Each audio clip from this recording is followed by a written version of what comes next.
Assalamu alaikum students. My name is Sarmad Siddique. Today is Saturday 30 May 2020. Bio का lecture number 2 जो है वो बेटा आज स्टार्ट करेंगे। यूनिट नंबर 12 हमारा चल रहा है कोऑर्डिनेशन एंड कंट्रोल। कल के लेक्चर में हमने जो बात की थी, सबसे पहले कोऑर्डिनेशन एंड कंट्रोल क्या था उसके बारे में हमने इंट्रोडक्शन जो है वो देखा था। उसके बाद हमने कोऑर्डिनेटेड एक्शन जो है उसके बारे में डिस्कस किया था कि हमने बात की थी कि there are 5 coordinated actions: stimulus, receptors, coordinator, effectors और एंड में हमने रिस्पॉन्स के बारे में बात की थी। कल हमने फर्स्ट 3 स्टिमुलस, रिसेप्टर्स और कोऑर्डिनेटर्स हैं उनको डिटेल में जो है वो डिस्कस किया था। आज जो रिमेनिंग 2 हमारे पास टॉपिक्स हैं, दीज इफेक्टर्स एंड रिस्पॉन्स, उसके बारे में हम बात करेंगे। सबसे पहले अगर हम बेटा इफेक्टर्स के बारे में देखें तो इफेक्टर्स क्या करते हैं, मैसेजेस को रिसीव करते हैं कोऑर्डिनेटर से। अगर आपको कल का लेक्चर जो है वो कुछ याद हो तो कोऑर्डिनेटर हमने बात की थी कि वो ब्रेन और स्पाइनल कॉर्ड जो है वो होते हैं। सो ये क्या करते हैं, ये इफेक्टर जो है ये मैसेज को रिसीव करते हैं कोऑर्डिनेटर से एंड प्रोड्यूस पार्टिकुलर रिस्पॉन्सेज, और एक खास जो है वो रिस्पॉन्स जो है उसको प्रोड्यूस करते हैं। अगर हम नर्वस कोऑर्डिनेशन की बात करें तो नर्वस कोऑर्डिनेशन के अंदर जो इफेक्टर्स होते हैं वो मेजॉरिटी मसल्स और ग्लैंड्स होते हैं। इसी तरह अगर हम केमिकल कोऑर्डिनेशन की बात करें तो यहाँ पर जो बेटा इफेक्टर्स होंगे वो टारगेटेड टिश्यू होगा। अब टारगेटेड टिश्यू का मतलब क्या है, टारगेटेड टिश्यू का मतलब ये है कि जिस तरह कल हमने बात की थी कि बॉडी के अंदर जो पैंक्रियाज है वो इंसुलिन को प्रोड्यूस करवाता है, तो इंसुलिन जो है वो एक हार्मोन है, तो वो केमिकल कोऑर्डिनेशन के अंदर आएगा। लेकिन इंसुलिन को प्रोड्यूस करने के लिए जो पार्टिकुलर टिश्यूज हैं, वो इंसुलिन को जो प्रोड्यूस करने वाले पार्टिकुलर टिश्यूज हैं वो बेसिकली पैंक्रियाज में मौजूद होते हैं। सो पैंक्रियाज जो है वो यहाँ पे इफेक्टर के तौर पे काम करेगा।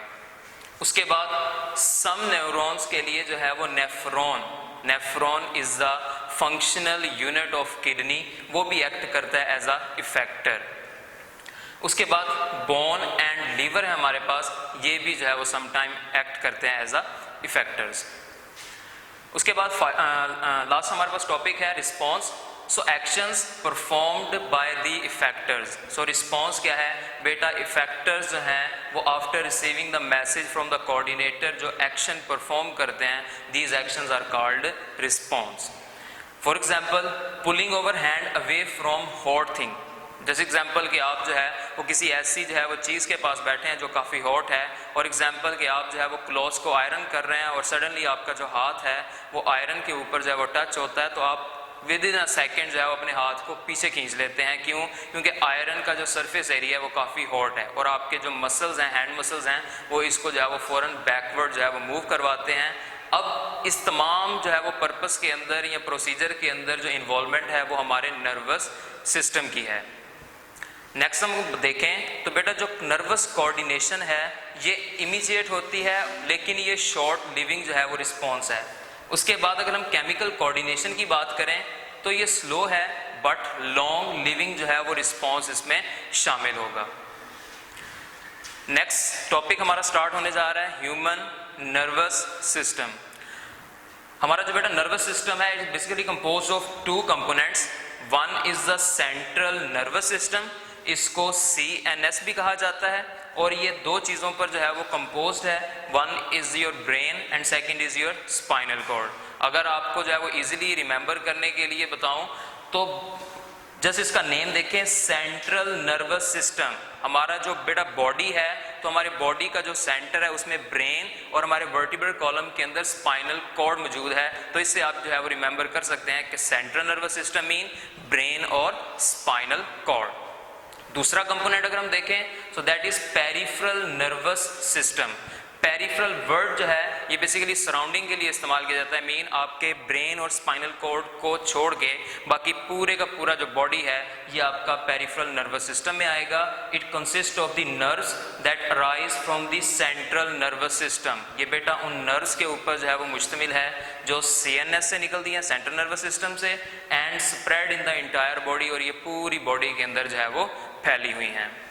नेक्स्ट जो हमारा टॉपिक है that is the nerve cell or neuron. That is nerve cell or neuron. Last lecture में भी हमने बात की थी कि अगर हम अपने सराउंडिंग में देखें तो डिफरेंट मशीनरी आपको जो है वो नज़र आती है। मैंने लास्ट टाइम टीवी की बात की, तो टीवी को कंट्रोलर किया जाता था या कंट्रोल किया जाता था with the help of the remote. अब रिमोट टीवी का तो कंट्रोलर है, लेकिन उस टीवी के रिमोट को फंक्शनलाइज करने के लिए भी हमें जो है वो किसी एनर्जी सोर्स की ज़रूरत है, उसमें सेल की ज़रूरत है। तो वो हम जो है वो सेल उसको प्रोवाइड करते हैं एनर्जी फॉर्म। इसी तरह हमारा जो नर्वस सिस्टम है, इसको भी परफॉर्म करने के लिए, अपने फंक्शन को जो है वो कंडक्ट करवाने के लिए सेल्स की ज़रूरत है। And these cells are neurons, और इनको नर्व सेल भी कहा जाता है।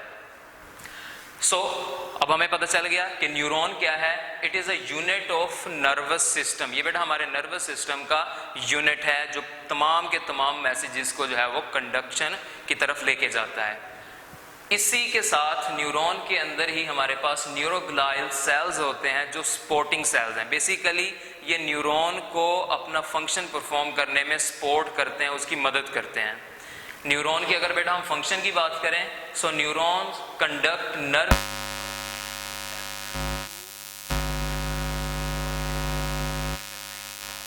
इम्पल्सेस को जो है वो कंडक्ट करवाते हैं। कहाँ से? ये रिसेप्टर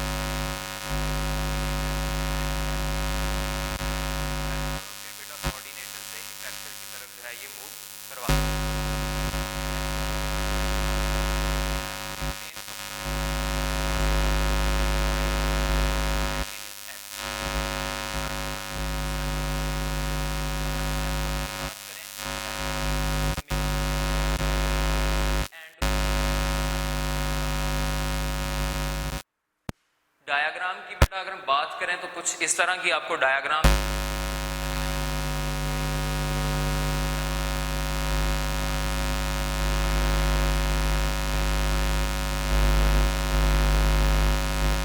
इम्पल्सेस को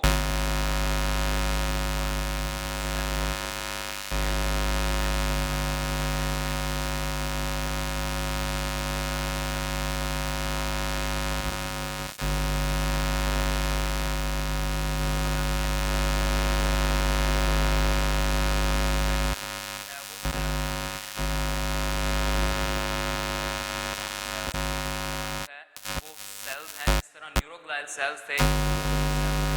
समटाइम जो है वो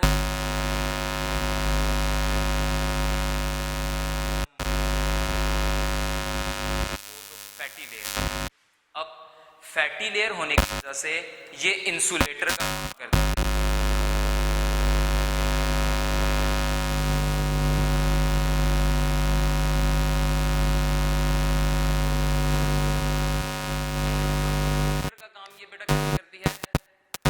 इम्पल्सेस जो है वो इलेक्ट्रोकेमिकल फॉर्म के अंदर जो है वो मूव करती है, और इंसुलेटर क्या करता है, ये इलेक्ट्रिसिटी को प्रिवेंट करता है पास आउट होने के लिए। सो हमारे पास यहाँ पर जो है वो एक खास नोड्स के ऊपर जो है वो पोर्शन है, जिसको हम नोड्स ऑफ रेनवियर कहते हैं।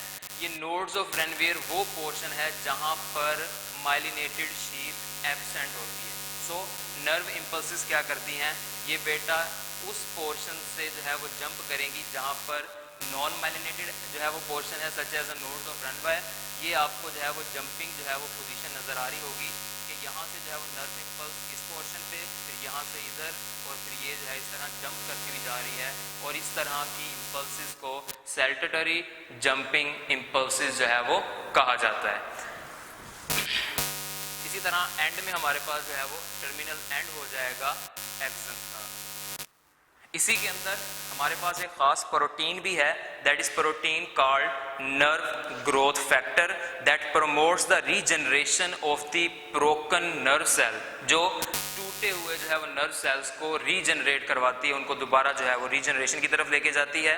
इसके अलावा the degenerating brain cells could be repaired by using the embryonic stem cells। यहाँ पे हमारे पास जो डीजनरेट हो रहे ब्रेन सेल्स हैं, उनको भी जो है वो रिपेयर किया जाता है by the use of the embryonic stem cells।